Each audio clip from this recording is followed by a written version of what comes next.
Welcome to Vox Scream, a Kill Team podcast where we aim to help players of all skill levels supercharge their game and separate the signal from the noise.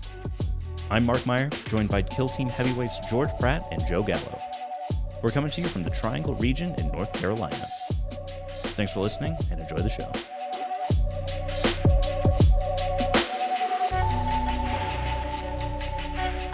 Joining us today, we've got Jason from Just Another Kill Team podcast. What's going on, bud? Hey, happy to be here. Is the Super Bowl happening right now? I haven't even...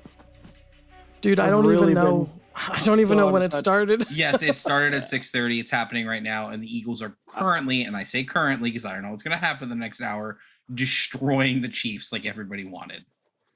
Go team, Okay. go! I was actually at the Super Bowl party my parents were throwing, ate a bunch of pizza, drank some beer, had a really great time before I came here. Hell yeah, that's the It was best part about awesome. Super Bowl. Yeah, absolutely. You go for the party, you'll go for the game. My sister was actually just sleeping during the game. She ate all the snacks before we got started and was doing it right. Yeah, that's the most correct Super Bowl party I've ever imagined. Well, we're here to party about a certain team called the Angels of Death, and it's a team that, Jason, you've been playing a lot, and George has been playing a lot. So I think you guys, George, anything you want to kick us off with on this discussion? I think we're going to kind of dig into some similarities and differences between your play styles. Yeah, so before we get into it, I want to have this conversation with Jason because we both took Angels of Death to LVO. I came in 23rd, and I believe you came in 25th? Pretty sure that sounds right. Yeah, I can't look at it anymore, so I'm going off memory. My memory's crap, but I think that sounds about right. We were like two spots apart from each other.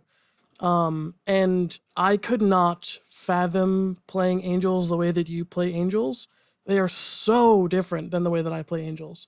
And to both of our credit, we both did really well. I got best Angels, and that could have been you pretty easily if I had got a few points less in my game. So, like, both of us, I think, could have easily been best Angels player at LVO. Yeah, I expect we'll have a lot of cool tech between the two of us. Maybe there's going to be some synergy, and when one of the Vox Scream listeners is going to take our styles, fuse them together, and become the ultimate Mighty Morphin Angels of Death Ranger. Yeah, I think that's Joe. I think Joe's trying to do that. That's literally, it's exactly what I do. You're correct. That's fantastic. I like that because it's like you're basically making your own chapter. You know, you're taking the play styles and just rolling with it. Yeah, exactly. As long as our ingredients are not mutually exclusive. Yeah, so I guess real quick, let's go over the chapter tactics and the broad strokes of our game plan, if you wouldn't mind. Yeah. Do you want to go first, or should I? Let's flip a coin on it. Audience, the joke being that none of us are on video. I actually checked my pockets and was like, do I have a coin? Yeah, you can go first. Okay, yeah, so I did a little bit of noodling around, and basically where I've landed is if it is on a 40 millimeter base, don't bring it. And so that's my model selection. My roster now is 7 models, where it's a assault intercessor sergeant with a power sword and a heavy bolt pistol, the assault grenadier, 3 assault chainsword warriors, and a gunner with a auto bolt rifle and the underbarrel grenade launcher. So basically, you either take the rifle gunner shooter guy, or you trade him out for another chainsword. Both are totally fine, and there is no rhyme or reason. It's just based on vibes. We love based on vibes. Chapter tactics, I do Dueler as the primary and Hardy as the secondary, so I can flex out Hardy. It's basically because I'm going to be an absolute maniac in the early game, and if I'm going to be taking a bunch of shots, the beginning of Kill Team 3rd Edition pretty much convinced everyone that piercing sucks and you need lethal 5 and rending. So Hardy gives you twice as many crit saves, and on 3 dice you have very good odds of getting a crit save. Plus you've got Indomitus, so you've got just like crazy good odds of getting like a reasonably decent save. Like you'll get like a crit in a normal, so you just kind of just like run out there, take one on the chin and cut everybody in half. And that's my outlook. Yeah, which is really interesting because in my noodling around with the team, I decided that the assault intercessor sergeant, the sergeants are basically tech pieces for me. I took the captain in almost every game. I took a sniper or a heavy in every game. Like I never left my 240s basically. I took the assault sergeant as a tech piece into elves specifically. Like I never took a normal intercessor sergeant and LVO because I basically just played elves and elites and then Inquisition once. And into elites and Inquisition, I take the captain. And so my chapter tactics were dueler and mobile because fighting hordes that want to shoot you, I want to hide in melee, and mobile lets me do that and still be crazy aggressive, even hiding in melee. Because you can fall back out of melee with mobile, and with Wrath of Vengeance, fall back, shoot, or punch, charge. It's absolutely insane. Yeah, it's pretty gas. Yeah. So you told me at LVO we had a small discussion. You basically went off full engage, like turn one a lot of the time. You said. Pretty often, yeah. So basically, I mean, this comes from a long history of trying to be safe through obscuring rather than cover at pretty much all times. That combined with the auspex is incredibly potent. So if I just like run up and I stage 1 inch behind a big piece of like one of those like 3 inch long or two and a half, whatever they are, there's like those like big walls that are not quite small ruins and they're heavy terrain. If you stage like an inch and a quarter behind that, anyone that's shooting at you, unless they're like in your territory, you will be obscured. And if they get close enough to like threaten you or stage against you, or like have any aggressive movement, you can shoot them with the auspex. Yeah, that's super interesting. I literally have never taken the Auspex. Never done it. I played against his Kiddo crew on the Discords, his blooded team. We Yeah. did not roll dice that was not initiative until turn 3. So that is my game plan is to stay on conceal and then stage up in such a way where if my opponent wants to get anything done, he's going to eat chain swords to the face. And then when they start trying to react to the chain swords to the face, my stalker bolters and the heavy bolter will come out and just mow them down. So you've got stalker bolters too sometimes. Like how like do you ever take just intercessor warriors, or when you take a warrior, is it always a chainsword? I have taken, I think, an intercessor warrior once or twice, and they're mostly. I basically only take it into elites because, at least before the balanced data slate, angels are not out fighting legionary. So I'm just gonna stalker bolter them to pieces and hope I roll crits, and like that's the game plan. That's a good question to not to interrupt y'all's flow, but since the Battle of the Stacey is a thing now, does anything change in either of your game plans now? Oh yeah, oh yeah, dude, we can fight legionary now. It's great. The so what it, to what Jason said is that people learned that you want lethal 5 rending, that piercing was dead, and I very much disagreed with that. I think most teams still need to respect piercing. So like when I take intercessors, it's either stalker bolters or bolt rifles, because I want the piercing crits. And even the heavy bolt pistols have piercing crits. So like even assault intercessors are just normal intercessors. They just have an 8-inch range and a better fighting profile. So like even assault intercessors, for a lot of the time, like I will do Devastator Doctrine with a team of assault intercessors and just shoot at 7-8 inches and get balanced doing that, and it's nuts.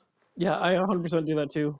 Yeah, I found that too when I dipped my toe into the team that was a very crazy comp, especially on Into the Dark.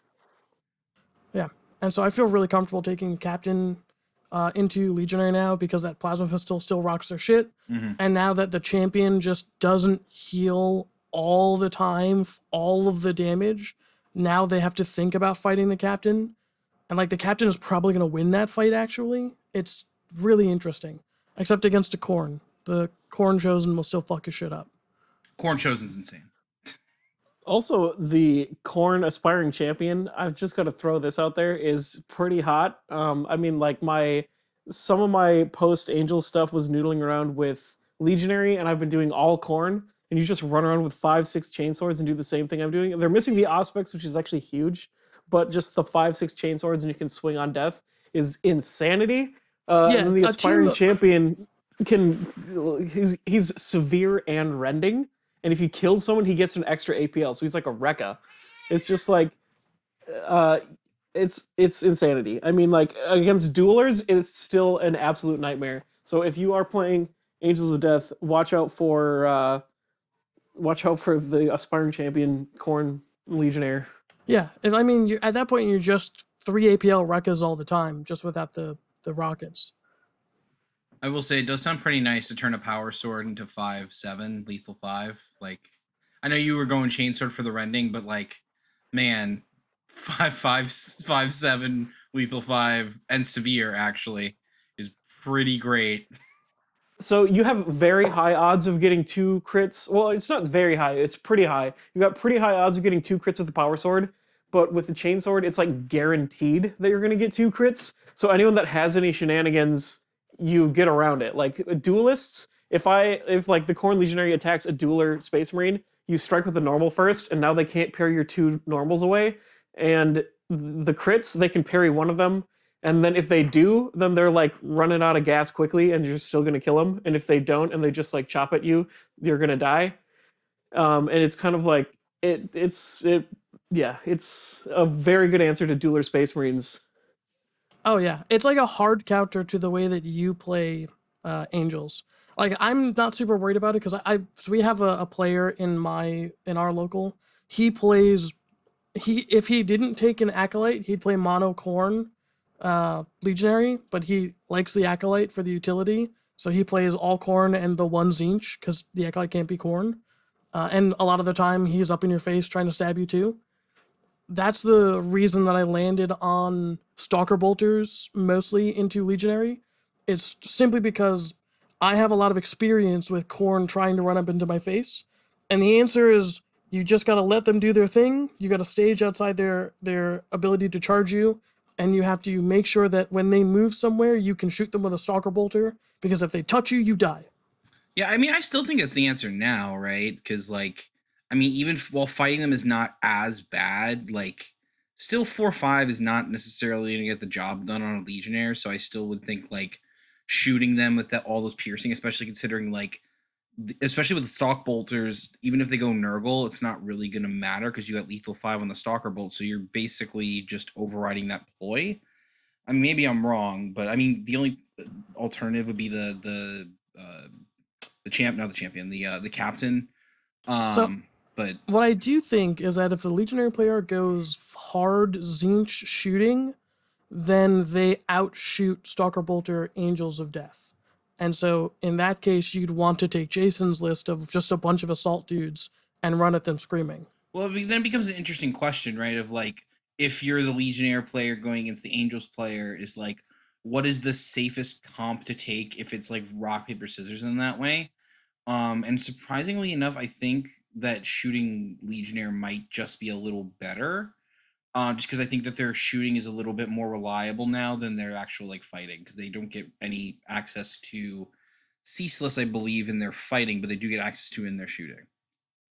Yeah, and they get a Melta Yeah, well, that too. I mean, Melta just rocks, bro. Especially when you can get severe on it. So I've got a question to kind of bring this into kind of a little bit more of a macro sense, but I am interested in the micro with this as well. So I think that there's going to be a difference in what kind of tac ops you two are playing as well. Jason, what tac ops are you really taking to sort of support your hyper aggressive style? And then in the context of the Legionary matchup, like, would you take that same game plan or adjust it?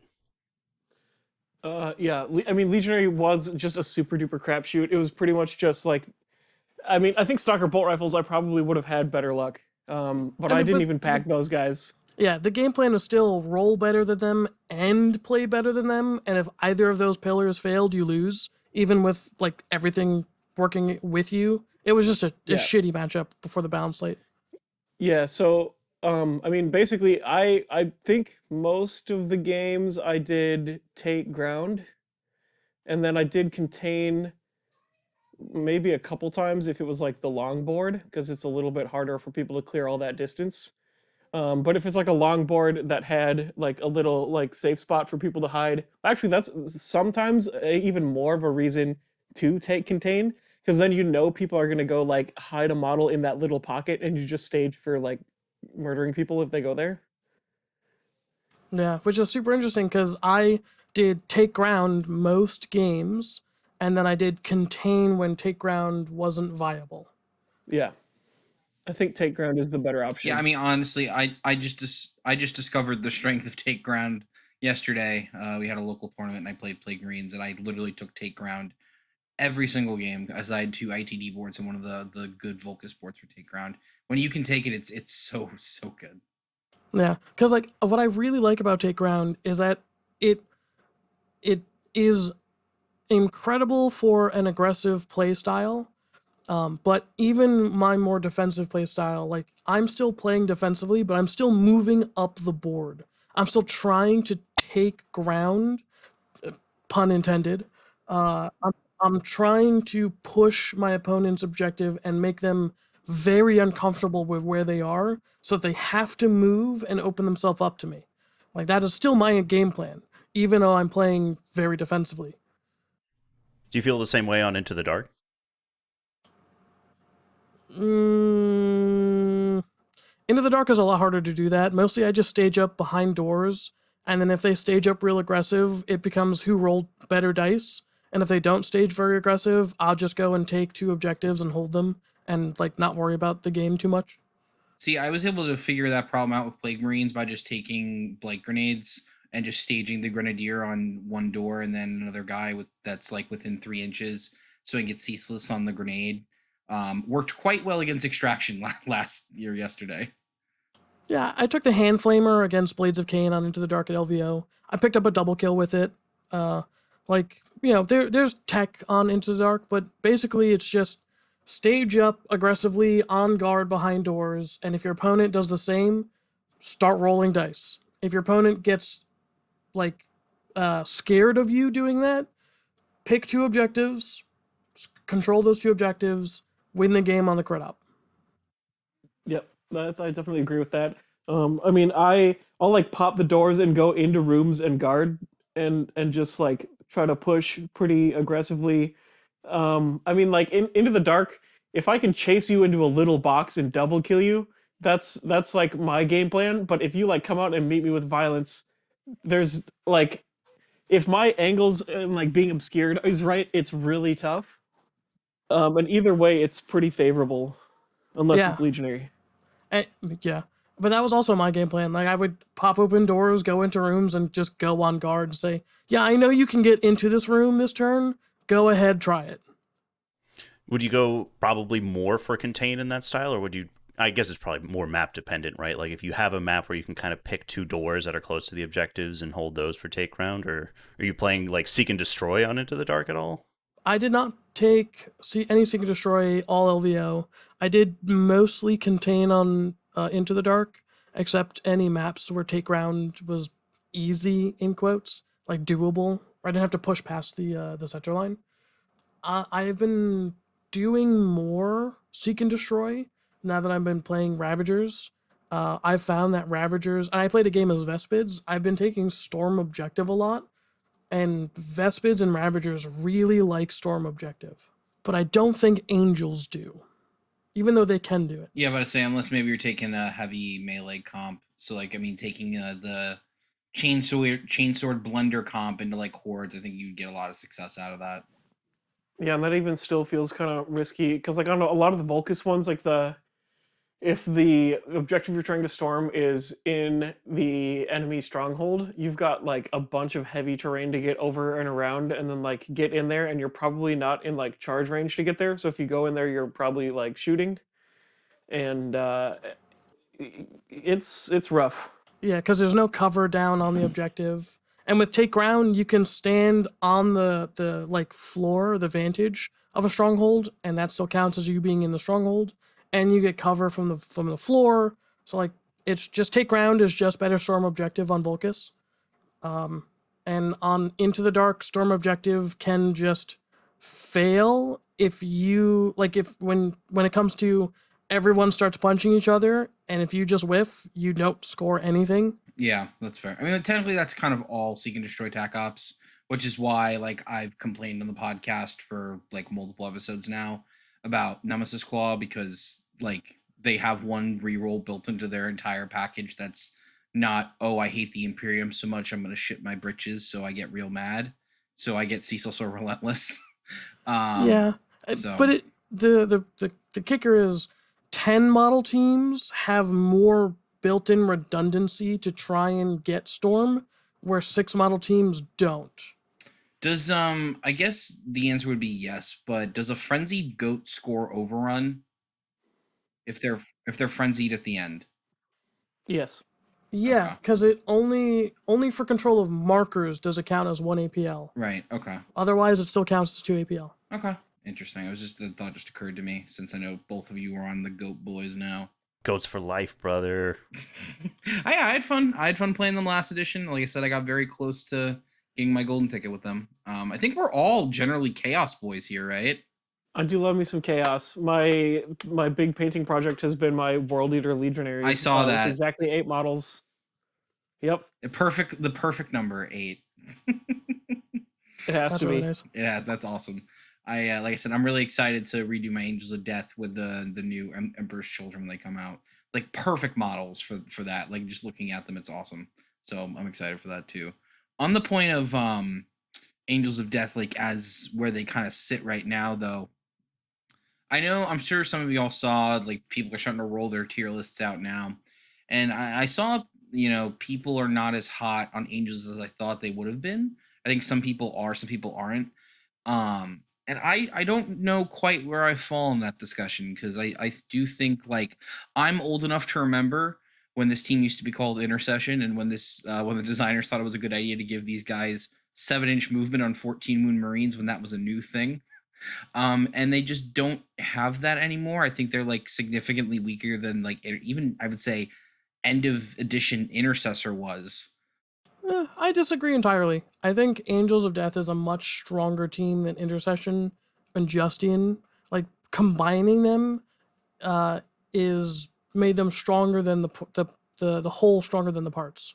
I would definitely say Release Intercession was the strongest version of this team. Well, I'd still disagree with that. I think Angels of Death is stronger. With the unadjusted, just the I forget the way that they had it. It was no, so I might damage. be biased in this, but I literally never lost to Intercession Squad. That was okay. To be fair, it was last edition, and while Intercession was really strong, they still had a lot of significant weaknesses that all elites had. I don't remember the stats themselves, but I know Intercession was was I think the most popular team in the game, right next to Chaos Legionnaire for a long time. But I don't think they ever broke a 50% win threshold. I don't think so. I mean, a couple of people won some tournaments. Someone won a golden ticket with Intercession. That I do remember for sure. It was a fine team. It had power. It deserved the nerfs it got. I think what it is that Angels of Death is a much more flexible team, and that flexibility has built-in quality that Intercession never could get. See, I still for example, because the Tilting Shield comes to mind. Tilting Shield used to just be always on 3 guys. That was insane as an elf player, right? You're just, oh no, my power swords just don't work. That's one of the main gimmicks of the team, which has now been changed to 1 guy once per turning point, right? But also you had the Doom Bolter guy because you'd buy Tainted or Blessed Bolts and then the Scope. Some people played them that way. Most people did.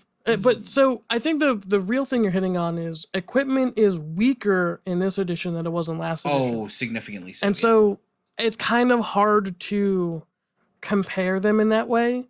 But even in this comparison, I still think Angels of Death, with their flexibility based on the operatives you can take, the quality of the operatives you have, and the chapter tactics being both more interesting and in general stronger, I think Angels of Death is still, even with weaker equipment, the better team. Okay, before we get too far, I do want to also weigh in on the change between the editions because the Intercession versus Angels of Death now is pretty hugely different because like the equipment, I mean like the Doom guy playstyle identity is enormously different and it was huge. It was like literally Doom guy will kill 50% of whatever team you put in It front was of so him fun. It was so single-handedly. fun. It was so much fun. And that was huge. And then but then there were all these other like flexible ways to play where one of the other things I did, which was also just run screaming down the field with all auto bolt rifles, and then you had ceaseless on everything, and then you give them mobile and deadly sharpshooter, so you can never tie them up in melee, and then they become 3/3 devastating one. And then it's like when you shoot a 7 wound model, you had like a 40% chance of killing them, but when you switch to 3/3 devastating one, it went up to like 65 Damn, because it's just that's like if Yeah. you crazy. roll, Yeah. it's like you're ceaseless. If you roll a single crit, it's like you take 1 mortal wound. And before it was like if they make that crit save, they either live or die on the crit save on 3 dice. And like, but now it's like, oh, I got my crit, I'm fine. It's like, oh, but you took 1 mortal wound, and now this other 3 damage still goes through, and you still die. And it's just like it was just like disgustingly hopeless, where you just like run and gun and just eat people alive, and it was insanity. Pretty huge. Yeah. I just Um, wild. Yeah. And then you just give three, like, you could do, I don't know, like tilting shields on them so they can still kind of just like tank people and then fall back and still double shoot. And I mean, there was a little bit more flexibility in the chapter tactics than it took a while to get there, and I'm sure it'll be the same with this one because Dueler's not going to be around forever because that is just like insanely good. That's the first thing that would get nerfed if they were overperforming. Yeah, and we'll see. Yeah. We don't have data yet for this change now. It'll be really interesting to see how Cherokee Open plays out, particularly since it's like the first like I think major of with the new data slate. I think. Yeah, it's gonna be super interesting. Have you locked in your team yet, Joe? Yeah, I'm gonna stick with Plague. I think I know. I mean, seriously, I was it was the team I was doing the best with into the league. I was able to beat Scott's pre nerf Warp Coven with Plague Marines, and I was feeling pretty confident about them. And I started to like have issues with them of like they started to bore me a little bit because of like I was going from Angels or not from Angels. I forget which team I was on previously, but it was a team that had a lot of like variety and flexibility, and I really liked that. And then you go to Plague Marines and it's like 7 guys and that's all you got. But what I kind of discovered, because I guess I just hadn't picked them up in a while, is like what I like about them is the utility each individual operative has is very specific, and they place in such a unique way compared to other like elites and stuff like that. And each, like I said, each model has a very specific thing. And the Psyker is just so good. He's my favorite Psyker in the game, and they're just really good at playing how I play, which is like a controlled aggression. They can just run over teams if you're just not paying attention. Yeah, I mean, with the conversations I've been having locally about Plague Marines, it feels like where a lot of our local players feel like their game plan feels a little bit static because of the limitations to like which models you can take. But I think that they do their game plan really well, They do. and because of that, I also think that that helps kind of reduce the mental load. It does. Oh my Going god, into a yes. tournament because you're not having to spend endless time just juggling operative selections, trying like you're making tweaks instead of wholesale changes to your game plan going into different matchups. It's one of the things I've been liking a lot about goats is it's just I'm taking the same 10 dudes every time. Yeah, exactly. And even like their ploys and their individual like models are not particularly complex. Don't have like a particularly like a lot of abilities to remember. They just have good solid ploys that very specifically fuck with melee teams and hurt breakpoints. One funny thing that happened yesterday is my boy Drew charged with an extraction shield guy into a 7-wound Marine. Exaction. Exaction. Sorry, we've been having this discussion eternally that apparently I haven't been saying it right this whole time. The Space Cops. He was playing Space Cops. It's okay, Dad. You'll get it eventually. I know. I'm just call me a boomer. I don't say words right. Anyways, charge a 7-wound Marine. They get I was like, okay, he thinks he's gonna kill me here, but I had 1 pocket CP, and thinks he gets just enough hits, and then I go, oh, I'm just gonna auto succeed my rolls, and you're 3-3 now. I'm alive with 1 wounds and a double. That means I not only do you not kill me, on top of that, I kill you on the clapback. Not only that, I am not losing another Marine for the kill op, and you just lost another guy and makes me go up in the kill op. So, if you forget little things like that against Plague Marines, particularly that they can just auto-succeed their rolls and basically functionally say you're -1 damage on whatever the thing that's happening, is really good. For the audience, they can auto-succeed their Feel No Pain rolls specifically. Yes. Correct. Not all of the rolls. Yeah, sorry. Auto-succeed their Feel No Pain rolls. So, turning, Power Swords into 3/5 is really good. Any number of ridiculous melee weapons that exist right now. Turning a goat into Space Marine fists. Yes, turning a goat into Space Marine fists is really, really good. Any number of things. And you can just roll lucky, too. That's the other thing is, if you're rolling hot and you're disgusting resilient rolls, it's like you're already auto-succeeding them anyway. So, there's that bit of luck in there, too. Yeah, which is actually interesting. Jason, have you played into Plague Marines as Angels of Death yet? Well, actually, it was the flip-flop. I played as Plague Marines versus Angels of Death. Oh, interesting. In that game. How did it go? I walked down the field with the Cloud of Flies, took a couple of shots from Auspex and healed and tanked it, and then just swallowed him in close range murder with Lumbering Death. Yep, that's exactly the game plan. Interesting, because I played Plague Marines as Angels, and I took it was the only time I can remember taking an Intercessor Sergeant, because I took you and I played that game, I think. Oh yeah, yeah, and you took a couple warriors with Stalker Bolt rifles at that game. I took a bunch of Stalker Bolt rifles, and I just double shot and picked up Plague Marines, and I took a few shots back, but I made a bunch of saves, and my entire game plan was run the Grenadier up the board, throw a grenade, force you to go on engage to deal with him, and then pick you up having done that. Yeah, I think it worked. Yeah, I think honestly, like I said, just walking down the middle of the board with Cloud of Flies, and I would say not even shooting them back, because unless I got those poison tokens out, I'm not necessarily going to shoot at you, particularly with the warrior, right? With 4/5 severe, it makes it much easier to actually start plinking wounds off of Marines. But if you're gonna get into a shooting match with Stalker Bolt rifles, you're just gonna lose as Plague Marines, because you're just not gonna win that fight. So if dear viewer, if your opponent and you're playing Plague Marines, just charge him if that's the case. So that's just try to avoid that. It's not fun. Speaking of matchups, I'd love to hear, Jason, about some of the trickier matchups you faced when you were playing Angels at LVO. Obviously the meta menaces were looming then, but were there any maybe surprisingly tricky games you played, or teams that kind of caught you off guard?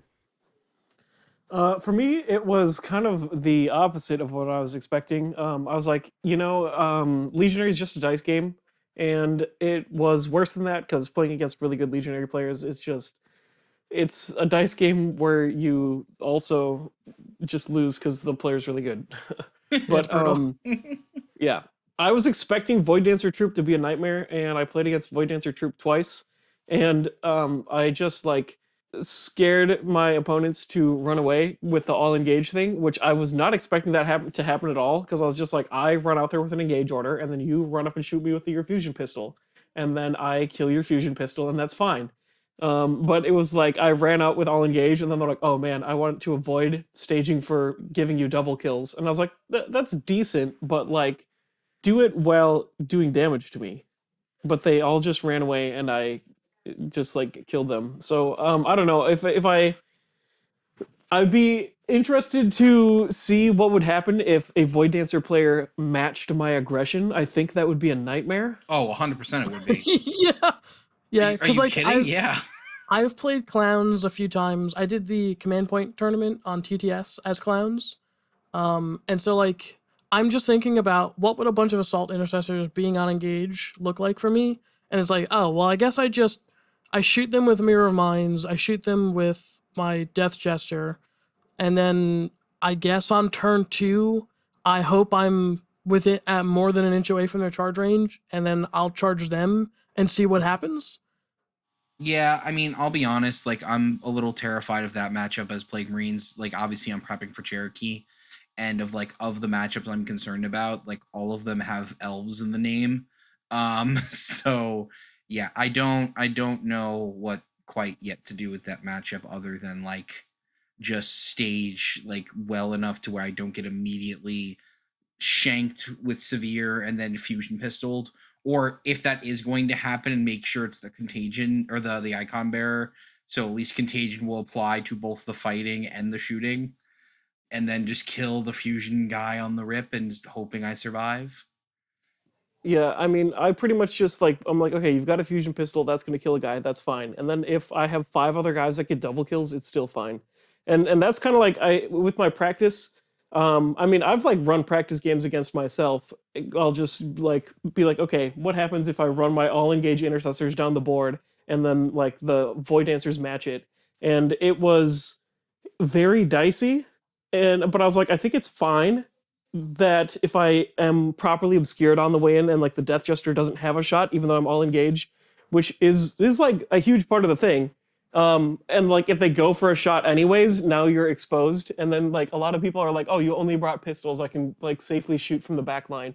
But if you like full send on turn 2, I can shoot you like all the way anywhere on the field. Like there's not a single safe place. So Yeah, it's like because if that the Death move Jester dash takes any shoot. kind of a pop shot, you can then move and then double shoot him anyways. And like if they tried to take a pop shot and they thought they were going to be safe from being shot back, they're like, I'll take this obscured shot from the absolute back of the field, and then they do like little to no damage, and then you just run them down and kill them. Yeah, I mean Like that might be the plan. I mean, because the one thing that Plague Marines have is a giant cloud of obscuring I can just put wherever I want. So that might be the answer to that. Yep, and Harlequins can't ignore obscuring, so you Yep. can really just like march down there and like if they run up and they don't have any like fast torrent. I mean, I guess if the Death Jester can run up and torrent like multiple people in a cloud of flies, you sort of have to watch out for that. But you can like fit 2 Marines in a cloud of flies outside of torrent range, and then just not don't give them that, and otherwise anyone will hit you, not quite kill you, and then if that super injured Plague Marine or super injured like Space Marine can still get a double kill, then you just don't care that they hit you Yeah, you just first. win. I mean, if you get a double kill on Void Dancer Troop, and you're Plague Marines, and you have 5 more guys, you just are winning. Like it's such a reduction of their offensive capacity. Yeah, it's pretty crazy. Like I played the clowns into blades matchup, and like the entire matchup is who can pull off more double kills. I'm gonna be honest, that matchup sounds miserable. It wasn't miserable, but it wasn't fun either. Yeah, you're just dancing around each other like, oop, I shank you and then I run away. Oh no, well, I shank you and then I run away. Like it's just What elf you're really hoping nonsense. for is like you guys have you guys seen the music video for Michael Jackson's "Beat It"? They Yeah. have like a knife fight where they like tie their hands together. I Yes, think you're yes, looking for yes, something more yes. like that. Oh Jesus. No, that's actually a really good way to describe it, actually. It's just 2 elves just trying to elf it out, and who's the most elf of them all. So, Jason, what teams were your losses against at LVO? Mm. Legionary twice and Blades of Cain. And the Blades of Cain was a combination of being reckless, getting rules wrong, and being super unlucky. Yeah, I'll do it. Yep, but The that'll literally trifecta. do it. Yeah. Yeah. I lost to Hierotech Circle, Phobos, and it was on ITD, and it just became who can roll better, and my opponent rolled better, so he won by a couple points. And Blooded, that's who I lost against. Yeah, I mean, I managed Yeah. to win my Legionary game on round 1 because he was a fairly new opponent, and I just rolled really damn well. Yeah, I beat one legionary opponent also on round 1, and that was just like getting all the angles right and rolling well. Yeah, that's the only way to do it. Otherwise, you just lose. It sucks. That's Yeah. such a bad matchup before the bounce slate. Yeah, I mean, I'm glad that the adjustment happened because I feel like it's a much more manageable matchup for everybody now. Yeah. Although I did learn to respect, because I played Corsairs twice, and I learned to respect the Corsair teleport. Because, damn, you can get a Wraith Cannon far up the board with teleport. Oh, don't even get me started on Corsairs. I think Corsairs. I mean Corsairs. I think it might be the second or third most best, like the best team in the game, and especially with Void Dancers being in that top 3 now too. People are really going to be complaining in the next couple months about these two teams. Yeah, I think Corsairs are better than Void Dancers. Void Dancers are really good, but there's like answers out there.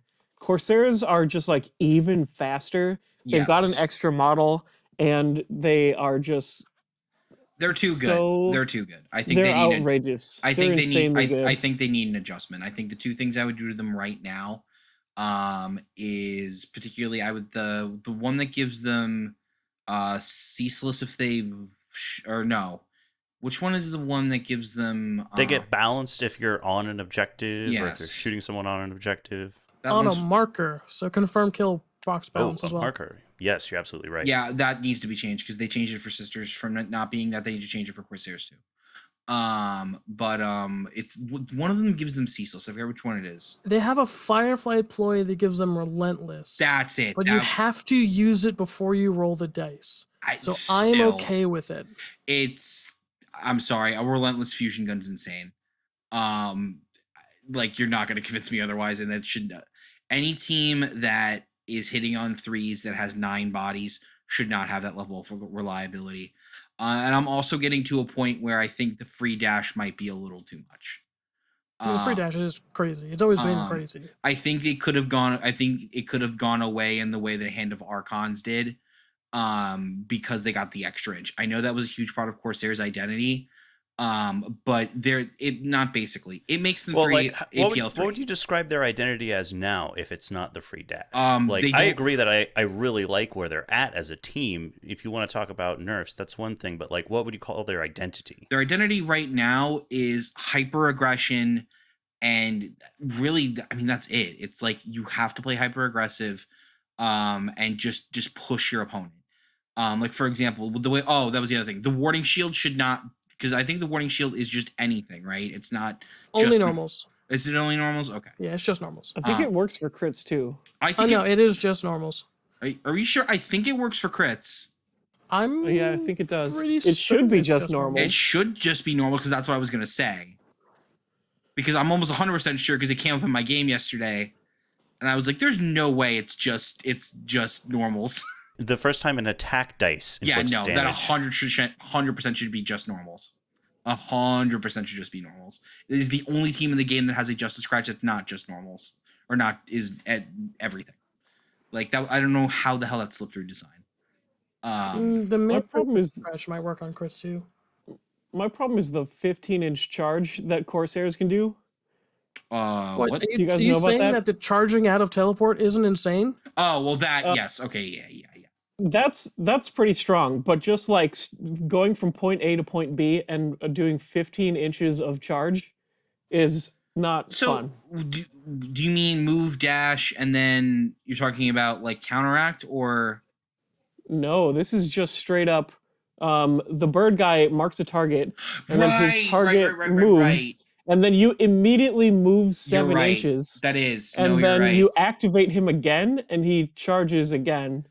Yeah, So then that actually ends up being no. What is that? A 17-inch charge? Yes, it is. You're correct. I completely forgot about that. The reason I'd forgotten about that because it's been a couple months since I've had that happen to me. That happened to me in my first game against Corsairs as Nemesis Claw against Eddie. And wow, is it strong? And then also him being able to strike first on top of that is just he's unchargeable. Like if you're like against anybody, right? Yeah, and then if you don't charge him, like he shouldn't be able to move or charge again after he does that move, because doing a 7-inch move and then a 9-inch charge Yeah, no, it's not. It's just like the people joked that this team was the most balanced team in the game last edition, and like they were though. Like they didn't really need that much. And I understand like the bird guy was by far the weakest operative. But people still took him. He was still like okay. Like some of like maybe I mean, changing he it was a warrior that could do something else. right. It's just I mean, some of the things they can do is just insane. I mean, and I will say, and I don't know if you guys have run into this. I feel like a lot of elf players have a tendency of getting their movement wrong because of how good, like how much their movement gives them.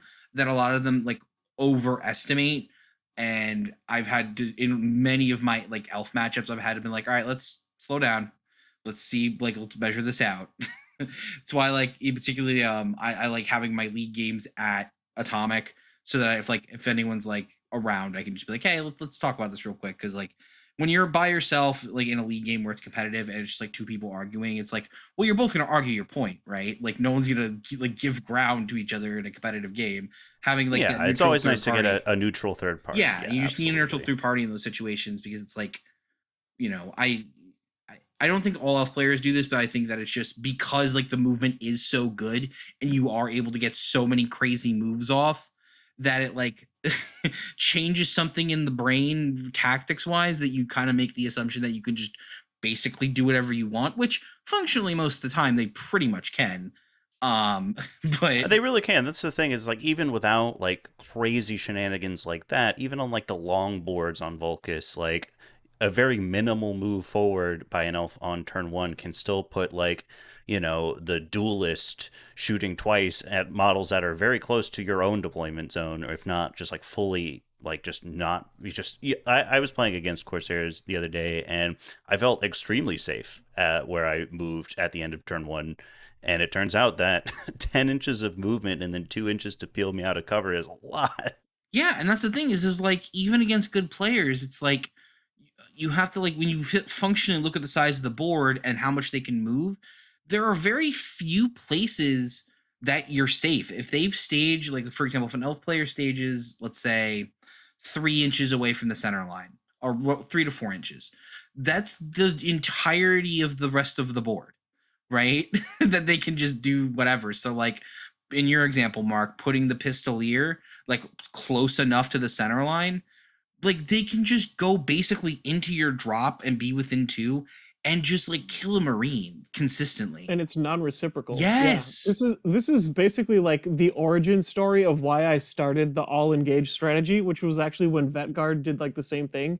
Because they could have the dude like sprint across the map and plant a bomb that would blow you up through a wall. So he'd like blow you up through heavy cover without being able to see you. The sniper spotter combo was like full seek.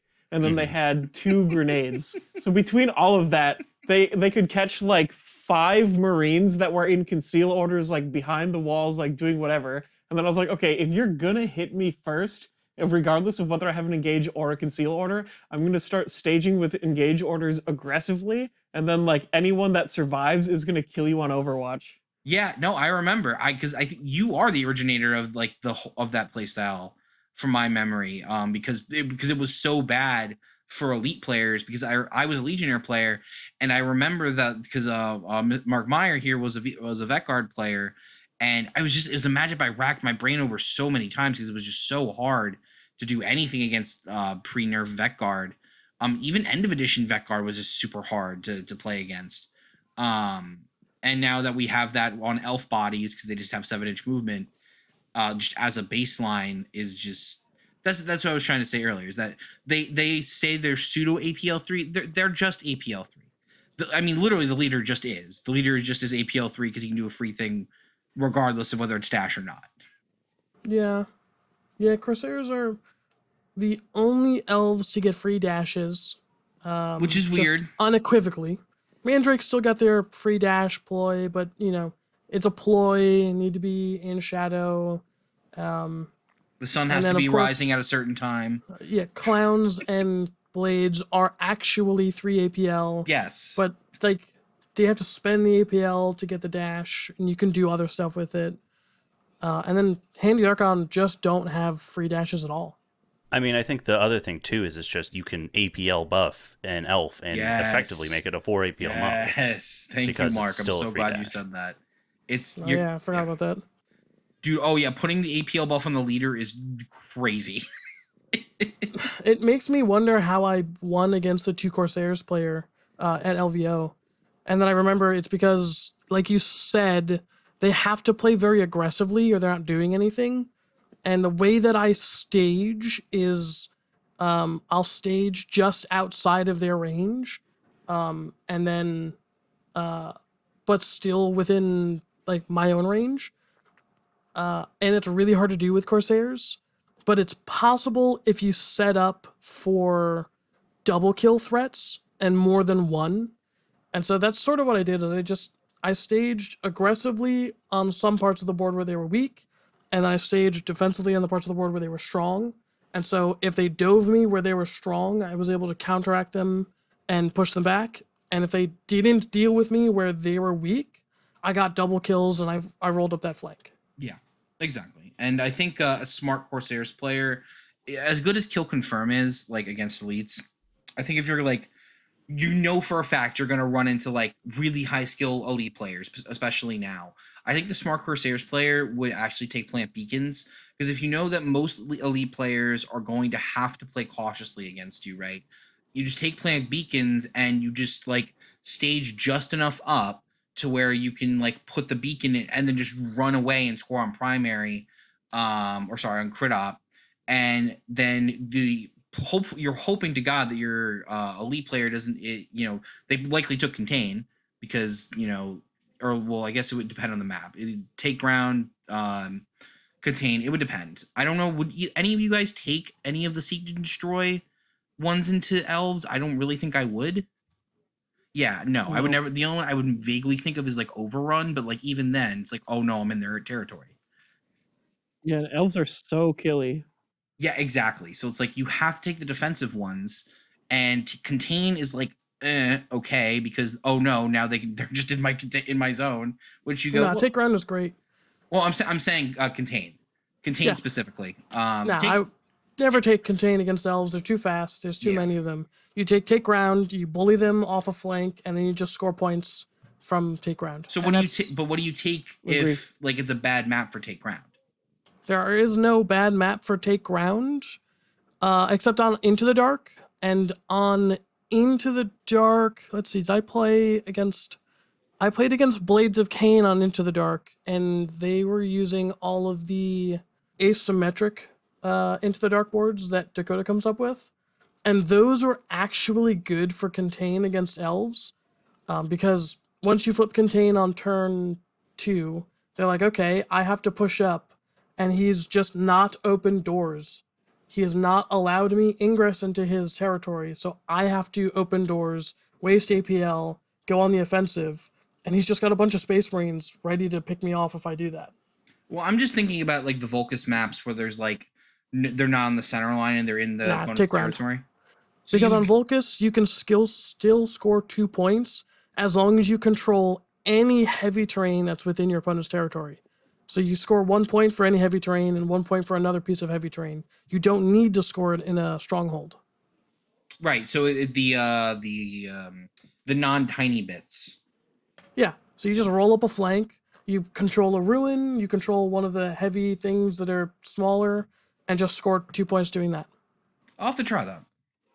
I'll admit I have done a couple of times of playing contain against elves, and it actually, I mean, it seems risky and has panned out for me so far. Like I played a couple Corsair players as well, and yeah, because it like there's one of them where the stronghold is like way deep. It's like it's the skinny stronghold is on their line, and then the other two heavy pieces that you can, it's all like 100% like in their deployment zone. And like that's like to get there in a meaningful way. I'm like if I'm only gonna get like 3 points on that, I'm only gonna get 3 points on contain. Exactly. And that's because like you're gonna break it once, and then I'm gonna break your team, and then you can't break it anymore. Yeah, exactly. It's the same for me because I mean, George, in our game when we did play Greens versus Clowns, I forget I didn't max out contain, but I think I got 3 or 4 points on it because my theory was, and it worked out for the most part, was that the minute you step into my territory, I'm just gonna kill an elf, right? Like, So that's not a good game to base anything on because I didn't do anything that game. It would have been a much different game if I had rolled more than 1 or 2 successes at all in every attack. well, I mean, that's what Contagion's for, right? But it wasn't. Again, Contagion didn't do anything. I just rolled a bunch of 1s and 2s. It still would have. I still wouldn't have got anything done, even if Contagion didn't exist. I didn't roll anything that game. And so when you play clowns, if your attacks don't work, you have to switch to defensive play immediately. Otherwise, your team gets rolled and you lose. So like the fact that that game was, I think, a 2-point game and I didn't get anything done with my attacks is because after your third or fourth attack as clowns, nothing works. You have to switch your game plan, or your team gets rolled and you don't score points anymore. So Right. like you saw clowns play in a very non-clowny way. Sure, and like I said, I'm gonna try it out between now and then. It's not like we're short elf players around, so I can definitely get plenty of testing in for this. I've got one or two more questions about the Imperium's finest. Jason, you kind of kicked the pod off talking about how you really aren't using any models that are on like a 40 mil base. Is it just that the gunner and like the heavy gunner and the sniper just aren't conducive to like running up the board on engage? Or is it just it's just that much better to have the warriors with the piercing bolt pistols?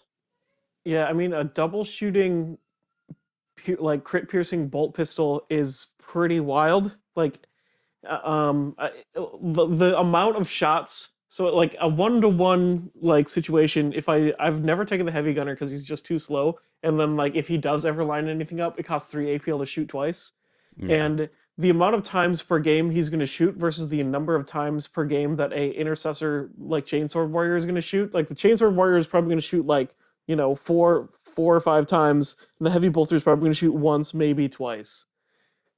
So just the fact that they're shooting way more, and then if you do tag them in melee, they're gonna just rip you in half is a pretty strong argument for that for me. The sniper, I tried to noodle around with him on Into the Dark, and then I started to see combos. No one like used it against me, but you can clear a whole room and just kill the sniper if like you put the last activation you have like let's say a void dancer like run into your light cover. You can use super conceal, and now the next turn you charge over the barricade and just kill the sniper, and like your seek light is meaningless. And there's all sorts of situations where the seek light sniper on Into the Dark actually doesn't really matter, and if he's not contributing to the pressure of just like staging for double kills and just like protecting the rest of the buddies and just like hammering people, it's then like the like violence and pressure and aggression that is like you need to hit a certain threshold of like violence and aggression for this strategy to work, and if you don't quite hit that threshold, the whole thing falls apart horribly. And like if you try to be super aggressive but you're like you don't hit the threshold because your staging isn't staged for enough double kills, it also falls apart. So having one guy just hanging out in the back and not like staged for a double kill, the whole thing falls apart. And then I guess the only other thing that's on my mind is like this is a team that I'm interested in. I've not played a lot of elites in my kill team career, but Angels of Death seem like a lot of fun. Do you feel like your like hyper aggressive play style is noob friendly, or at least like something that a player could get into like as their starting point for the team? Or do you think that it's you kind of need to have a really solid understanding of like the team's fundamentals before you can take that step into hyper aggression? The hyperaggression relies hugely on being extremely aware of obscuring, which makes it less noob friendly. But I mean, like, there's plenty of teams that you just outclass so hard that if you do this, you will win anyways. But if you want to do it well and at a high level, it's like I said, it's you have to be mindful of where your opponent's shooting threats are, and even though you have an engage order, be obscured against them, and know like when they can ignore obscuring and like how and when you can hit them back. So there's a bit that goes into it. If I was recommending Angels of Death to a new player, I think I would recommend start with like a more balanced thing, like take cover, use conceal orders. I think to me that seems like it would be still very effective, because George has had a lot of success with that, and it's way less scary because it's like if you're just standing out in the open with the gauge orders, you're like, oh man, I'm just gonna get wrecked. Until the moment you don't get wrecked. Until the moment you don't get wrecked. Yeah, which is interesting because like I say that I have a defensive play style, but it's only defensive until about halfway into turn 2, and then it's full send, and then it's all engage orders from that point on. Because like to Jason's point, Angels is a team where if you don't turn the gas on across the team, then you're just not gonna get where you need to go. And they have enough power to just turn the gas on and just sort of, bully their way down the board. But one of the things I find interesting is that after LVO and after having a talk with Jason, I have switched my chapter tactics from Dueler Mobile to Dueler Hardy, and I do think that is, even for my playstyle, the better standard chapter tactics to take. Because even though I do tend to stay on conceal on turn 1, I do tend to be full engage on turn 2 onward, and I do take a bunch of shots after that. I really like stealthy myself. I'm so melee pilled that I find that I'm generally not in cover a lot. Yeah, I'm never in cover also. Always going for obscuring instead. Yeah, like I'll throw smokes where I'm going to charge, or I'll charge fight and drop a smoke at my feet. But I won't be in cover. I'll just be in smoke. Makes a lot of sense to me. Any final thoughts as we wrap up our discussion, guys? I definitely have to share my favorite combo in the entire game of Kill Team, which is just the hero of the entire chapter. This idea also started with an answer to Legionary, where everyone goes out and you like take secure center so that you draw people into the middle to deny your points, and you never ever parry, and you try just you shoot when you can, and you strike when you can, and you never parry, and you just do tons of damage to everyone, leave everyone on low health, trade all your pieces, and then you have the like hero of the universe at the end, where if everyone's in the middle, you shoot twice and then charge someone, and then you counteract, kill that person with a charge, and then shoot someone else. And if that's like the Grenadier, it's throw a crack grenade, shoot someone with a heavy bolt pistol, charge, and then on your counteract, kill him with a chainsword and throw another crack grenade. Some call this the Lamenter's playstyle. It's pretty gnarly. So that can end up being a single Marine doing a quadruple kill in one turning point. To be gloriously slaughtered the next. Yes. Yeah, like I play in one of my Corsair matches, I charged my Grenadier into his leader, cleaned him up with Shock Assault, and then tossed a crack grenade, which didn't end up doing anything because as I was in smoke, so it ended up being obscuring. But then on his counteract, I wrathed out of smoke and then tossed a crack grenade into his melee duelist and just picked him up off the board. Yeah, Angels of Death, good stuff. Jason, thanks for hanging out, man. It's been a lot of fun picking your brain and just getting to know a little bit about what's going on with, just your signature style. Because, I mean, like, everybody talks about how you've just, like, really taken this play style that seemed just, like, totally crazy to people and, like, really not only made it your own, but just, like, really pushed it to the limit and got a lot of success with it. So thanks for hanging out, man.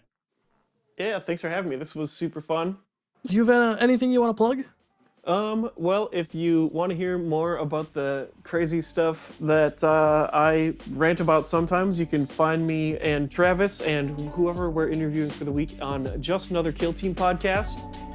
You can find it everywhere, and it is exactly what it sounds like. The logo is orange, and there's always zany pictures of our faces on whatever factions we're talking about. Can confirm. It's a great podcast. You should listen to it. It's fantastic.